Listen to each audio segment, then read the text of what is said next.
Welcome to knockout education way of learning. आज है 1 दिसंबर और 1 दिसंबर से करंट अफेयर के जितने भी क्वेश्चन बनेंगे वो सब आज हम इस वीडियो के अंदर डिस्कस करेंगे। इस वीडियो की पीडीएफ फाइल आप हमारे टेलीग्राम ग्रुप और व्हाट्सएप ग्रुप से डाउनलोड कर सकते हैं। टेलीग्राम ग्रुप का लिंक आपको इस वीडियो के डिस्क्रिप्शन में मिल जाएगा। आप चाहे किसी भी एग्जाम की तैयारी कर रहे हैं, ये वीडियो आपके लिए बेहद खास होने वाली है, क्योंकि इसके अंदर हम करंट अफेयर के साथ साथ उससे रिलेटेड जितने भी इंपॉर्टेंट फैक्ट्स और स्टैटिक जीके के क्वेश्चन बनते हैं जो कि एग्जाम पॉइंट ऑफ व्यू से इंपॉर्टेंट है, वो हम इस वीडियो के अंदर डिस्कस करते हैं। और आज की जॉब अपडेट के अंदर है, एसबीआई बैंक के अंदर पीओ की वैकेंसी है, 2000 पोस्टें हैं। क्वालिफिकेशन इसके लिए ग्रेजुएशन है और इसकी लास्ट डेट बिल्कुल पास में है, 4 दिसंबर इसकी लास्ट डेट है। इसका डिटेल नोटिफिकेशन भी आपको मेरे टेलीग्राम ग्रुप पे मिल जाएगा। तो चलिए स्टार्ट करते हैं आज के हमारे फर्स्ट क्वेश्चन से। आज का हमारा फर्स्ट क्वेश्चन है, हाल ही में कब रासायनिक युद्ध का शिकार हुए पीड़ितों की याद के रूप में दिन मनाया गया है? ये मनाया गया 30 नवंबर को। 30 नवंबर को जो फर्स्ट वर्ल्ड वॉर हुआ था 1914 से लेके 1918 तक जो फर्स्ट वर्ल्ड वॉर हुआ था, उसके अंदर केमिकल्स का यूज हुआ था, जिसके कारण लाखों लोगों की जानें चली गई थी और लाखों लोग अपाहिज हो गए थे, उनके अंग भ्रष्ट हो गए थे। फर्स्ट वॉर के अंदर, फर्स्ट वर्ल्ड वॉर हुआ था 1914 से लेके 1918 तक, उसके अंदर उसे रासायनिक युद्ध भी कहा जाता है, क्योंकि उसके अंदर क्या हुआ था कि एक क्लोरीन गैस, फोस्जिन गैस और मस्टर्ड गैस, इन गैसों का यूज हुआ था, जिसके कारण लाखों लोगों की जान चली गई थी। और संयुक्त राष्ट्र ने इसके कारण, इसके उपलक्ष्य में 2005 के बाद हर साल 30 नवंबर को इसे रासायनिक युद्ध का शिकार हुए पीड़ितों की याद के रूप में इस दिन को मना रहा है। संयुक्त राष्ट्र के बारे में हम डिस्कस कर चुके हैं पहले ही। संयुक्त राष्ट्र के प्रमुख हैं एंटोनियो गुटेरस। हेडक्वार्टर इसका कहाँ है, ये आप मुझे कमेंट बॉक्स के अंदर बताओगे। और बात करें रासायनिक निरशस्त्रीकरण की, इस लक्ष्य को प्राप्त करने के लिए ये दिन मनाया जाता है, किसके द्वारा? संयुक्त राष्ट्र के द्वारा। और इसी से रिलेटेड एक घटना और भी हुई थी द्वितीय विश्व युद्ध के दौरान, जब हिटलर ने यहूदियों को गैस चैम्बरों के अंदर भर भर के लगभग 11 लाख यहूदियों को हिटलर ने मरवा दिया था द्वितीय विश्व युद्ध के दौरान। ओके, ये था आज का हमारा फर्स्ट क्वेश्चन। इससे रिलेटेड जितने भी फैक्ट्स हैं ये आपको एज इट इज मेरे टेलीग्राम ग्रुप पे मिल जाएंगे। अगर वीडियो आपको अच्छी लग रही है, वीडियो को लाइक जरूर करें। नेक्स्ट क्वेश्चन है, हाल ही में किस बैंक ने पीओएस टर्मिनलों के लिए एक नया एसएमएस पे फीचर लॉन्च किया है?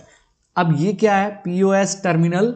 ये है पॉइंट ऑफ सेल टर्मिनल। जो आप कार्ड स्वाइप करते हो, जो मशीन होती है, उसे पीओएस मशीन कहा जाता है, पोज मशीन कहते हैं। उसके लिए एक नया एसएमएस पे फीचर लॉन्च किया है। किसने? आईसीआई बैंक, यस बैंक ने। यस बैंक ने ये फीचर लॉन्च किया है एसएमएस पे। इसके अंदर क्या होगा कि जो आपकी पोज मशीन है, उसके बिना उसको टच किए आप उसके अंदर अपनी इंफॉर्मेशन प्रोवाइड करवाएंगे और आपके पास एक एसएमएस के थ्रू लिंक आ जाएगा। उस लिंक पे क्लिक करके आप पेमेंट कर सकते हो, ताकि कोविड-19 के जो खतरे हैं उससे बचा जाए। अब यस बैंक ने किया है, तो यस बैंक की स्थापना हुई थी 2004 के अंदर। हेडक्वार्टर इसका मुंबई के अंदर, सीईओ इसके प्रशांत कुमार, और इसकी स्थापना की थी राणा कपूर ने। ओके, नेक्स्ट क्वेश्चन है, हाल ही में ड्राई स्वाब आरटीपीसीआर परीक्षण कोविड-19 टेस्ट को किसने मंजूरी दी है? ये एक नई तरह की किट है, नई तरीके का टेस्ट किया जा रहा है कोविड-19 का। इसको पूर्ण रूप से मंजूरी दे दी गई है आईसीएमआर के द्वारा, यानी कि Indian council of medical research के द्वारा इस टेस्ट को मंजूरी दे दी गई है। पहले क्या होता था कि जो कोविड-19 का टेस्ट करवाते थे, उसके जो सैंपल लिए जाते थे उसे एक लिक्विड में रखा जाता था, उसे फुल रूप से मतलब टाइट किया जाता था, ताकि वो कहीं लीक ना हो जाए, और उसके लिए घंटों सैकड़ों का टाइम लगता था उस सैंपल को पहुंचाने में, और उसके अंदर डिस्टर्बेंस क्रिएट होती थी। और इसकी वजह से इसके अल्टर में अब ये नई किट डेवलप की गई है, इसको मंजूरी दे दी है आईसीएमआर ने, यानी कि Indian council of medical research ने, जिसका हेडक्वार्टर है नई दिल्ली के अंदर। ये गवर्नमेंट की ऑर्गेनाइजेशन है, इसकी स्थापना हुई थी 1911 के अंदर। और आईसीएमआर से इसका मोटो पूछा जाता है भवंती। भवंती इसका मोटो है आईसीएमआर का। ओके, नेक्स्ट है, हाल ही में प्रधानमंत्री मोदी ने कौन सी प्रगति बैठक की अध्यक्षता की है? प्रधानमंत्री नरेंद्र मोदी जी ने 33वीं प्रगति बैठक की अध्यक्षता की है। इस बैठक के अंदर प्रगति के अंदर क्या है कि कुछ मॉडल्स वर्क के चल रहे हैं। इसके अंदर क्या है कि उन मॉडल्स को संचालित करने के लिए, उनकी समीक्षा करने के लिए ये बैठक हुई थी। 33वीं बैठक थी प्रगति की। इस प्रगति की फुल फॉर्म की बात करें तो proactive governance and timely implementation, यानी कि सक्रिय शासन संचालन एवं समयबद्ध क्रियान्वयन, यानी कि जो परियोजनाएं चलाई गई हैं उन्हें टाइम टू टाइम उनकी समीक्षा करके उन्हें टाइम पर पूर्ण करना। ओके, ये 10 राज्यों और केंद्र शासित प्रदेशों के अंदर प्रगति की परियोजनाएं चल रही हैं। इसका 33वीं बैठक की अध्यक्षता की है प्रधानमंत्री नरेंद्र मोदी जी ने। नेक्स्ट है, हाल ही में IRDAI ने किस बैंक में भारतीय एक्सा जनरल इंश्योरेंस का विलय करने के लिए अपनी सैद्धांतिक मंजूरी दे दी है? IRDAI ने ICICI बैंक के अंदर भारतीय एक्सा जनरल इंश्योरेंस का विलय करने के लिए अपनी मंजूरी दे दी है। बात करें IRDAI की, यानी कि insurance regulatory and development authority of India. इसकी स्थापना हुई थी 1999 के अंदर। हेडक्वार्टर इसका हैदराबाद के अंदर है और इसके अध्यक्ष हैं सुभाष चंद्र खुंटिया।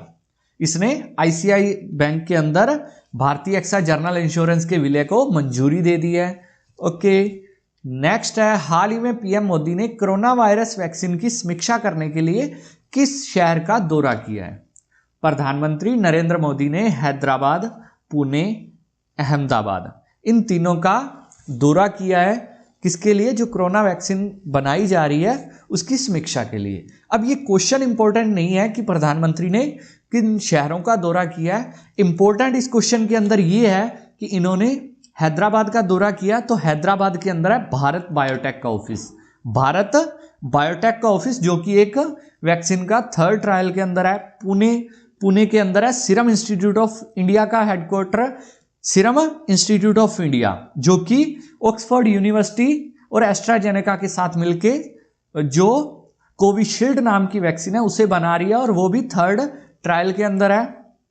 अहमदाबाद के अंदर है Zydus biotech park. Zydus biotech park है अहमदाबाद के अंदर। हैदराबाद के अंदर है भारत बायोटेक और पुणे के अंदर है सीरम इंस्टीट्यूट ऑफ इंडिया। ये इनके हेडक्वार्टर इंपॉर्टेंट बन जाते हैं क्योंकि ये अब आने वाले एग्जाम में यही पूछा जाएगा कि इनका हेडक्वार्टर कहाँ है। यानी कि जैसे सीरम इंस्टीट्यूट ऑफ इंडिया ये काफी रोल प्ले कर रहा है वैक्सीन के अंदर, तो इसका हेडक्वार्टर पूछा जाएगा। तो सीरम इंस्टीट्यूट ऑफ इंडिया का हेडक्वार्टर है पुणे के अंदर, हैदराबाद के अंदर है भारत बायोटेक का और अहमदाबाद के अंदर है जाइडस बायोटेक पार्क का। ओके, ये क्वेश्चन इस वे में इंपॉर्टेंट है, इसलिए मैं आपके लिए ये क्वेश्चन लेके आया। नेक्स्ट है, हाल ही में बुलेट ट्रेन परियोजना में भारत की किस कंपनी को काम का टेंडर मिला है? जो बुलेट ट्रेन परियोजना चलाई जा रही है जापान की कंपनी के द्वारा, उसके अंदर एक भारतीय कंपनी को टेंडर मिला है। कौन सी है? L&T। बात करें बुलेट ट्रेन परियोजना की तो ये मुंबई से अहमदाबाद तक है, 508 किलोमीटर की है। इसके अंदर 12 स्टेशन है और ये 2 घंटे के अंदर इसको कवर करेगी और स्टॉप के साथ मिला के 3 घंटों के अंदर ये कवर करेगी। बात करें L&T की, यानी कि लोरसन एंड टर्बो, ये महाराष्ट्र की एक कंपनी है। इसे टेंडर मिला है 7,000 करोड़ रुपए का। इसके CEO है SN सुब्रमण्यम और इसकी स्थापना हुई थी 7 फरवरी 1938 को लोरसन एंड टर्बो कंपनी की। ये महाराष्ट्र की कंपनी है। इसे बुलेट ट्रेन परियोजना के अंदर काम का एक टेंडर मिला है 7,000 करोड़ रुपए का। नेक्स्ट है, हाल ही में एयरटेल दिल्ली हाफ मैराथन किसने जीती है? एयरटेल कंपनी की दिल्ली हाफ मैराथन ये जीती है अविनाश सेबल ने। अब बात करें एयरटेल की तो एयरटेल के CEO हैं गोपाल वित्तल और हेडक्वार्टर इसका नई दिल्ली के अंदर। स्थापना हुई थी इसकी 1995 के अंदर। नेक्स्ट है, हाल ही में UBS ने वित्त वर्ष 2020-21 में भारत की GDP कितने प्रतिशत रहने का अनुमान लगाया है? UBS की बात करें तो इसने अनुमान लगाया -10.5% रहने का। UBS ये भी एक इन्वेस्टमेंट बैंकिंग कंपनी है जो कि अलग अलग देशों का सर्वे करती रहती है। इसके CEO है राल्फ हैमर्स और इसका हेडक्वार्टर है ज्यूरिक स्विट्जरलैंड के अंदर। ये अलग अलग कंपनियां टाइमली हमारे देश की GDP का अनुमान लगाती रहती हैं। अभी कुछ दिनों बाद ये दिसंबर मंथ के लास्ट में मैं आपके लिए ये जितनी भी रेटिंग एजेंसीज है जो ये रेटिंग लगाई है, ये एक साथ मैं आपके लिए एक अलग से वीडियो लेके आऊंगा कि किस कंपनी ने भारत की जीडीपी का क्या अनुमान लगाया है। यूबीएस ने 2020-21 के लिए तो लगाया -10.5% और 2021-22 के लिए इसने कहा है कि भारत की जीडीपी 10% के साथ ग्रोथ करेगी, पॉजिटिव ग्रोथ करेगी और 2022-23 के अंदर जाकर 6.2% इसकी फिक्स एक फ्लो के अंदर इसकी जीडीपी ग्रोथ करेगी भारत की। ओके, यूबीएस ने अनुमान लगाया। नेक्स्ट है, हाल ही में कब भारत में राष्ट्रीय अंगदान दिवस मनाया गया है? भारत के अंदर राष्ट्रीय अंगदान दिवस मनाया गया है 27 नवंबर को। 27 नवंबर को मनाया गया राष्ट्रीय अंगदान दिवस। जो व्यक्ति की मृत्यु हो जाती है और अगर उसके काम जो अंग है वो सही है तो उन्हें डोनेट करने के लिए, प्रोत्साहित करने के लिए national organ and tissue transplant organisation यानी कि नोटो द्वारा इसे आयोजित किया जाता है। ये स्वास्थ्य एवं परिवार कल्याण मंत्रालय की मदद से किया जाता है नोटो द्वारा। नोटो का हेडक्वार्टर है नई दिल्ली के अंदर और ये हर साल 27 नवंबर को राष्ट्रीय अंगदान दिवस मनाया जाता है। जैसे आंखें, किसी व्यक्ति की मृत्यु होगी, उसकी आंखें सही हैं तो वो अपनी आंखें दान कर सकता है। उसके पेरेंट्स को प्रोत्साहित करने के लिए ये दिवस मनाया जाता है। और हाल ही में किस देश के अभिनेता डेविड प्रॉप्स का निधन हुआ है? डेविड प्रॉप्स ये इंग्लैंड के थे। ये थे डेविड प्रॉप्स, इनका हाल ही में निधन हुआ है। इन्हें अपनी हाइट 6 फुट 7 इंच के लंबे कद के कारण डॉर्थ वाडर का किरदार मिला था। ये डॉर्थ वाडर एक फिल्म थी, फेमस फिल्म थी, इसके अंदर इन्होंने किरदार निभाया था डॉर्थ वाडर का। इनकी हाइट की वजह से 6 फुट 7 इंच इनकी हाइट थी। इसके अंदर इन्होंने ब्लैक जैकेट और ब्लैक हेलमेट पहना था। डेविड प्रॉप्स ने इनका हाल ही में निधन हो गया है। ये इंग्लैंड से थे। ओके, ये थे आज के हमारे करंट अफेयर के क्वेश्चन। ओके, अगर ये वीडियो आपको अच्छी लगी, वीडियो को लाइक करें, कमेंट के अंदर अपने सजेशन दें। Okay, thank you, have a nice day.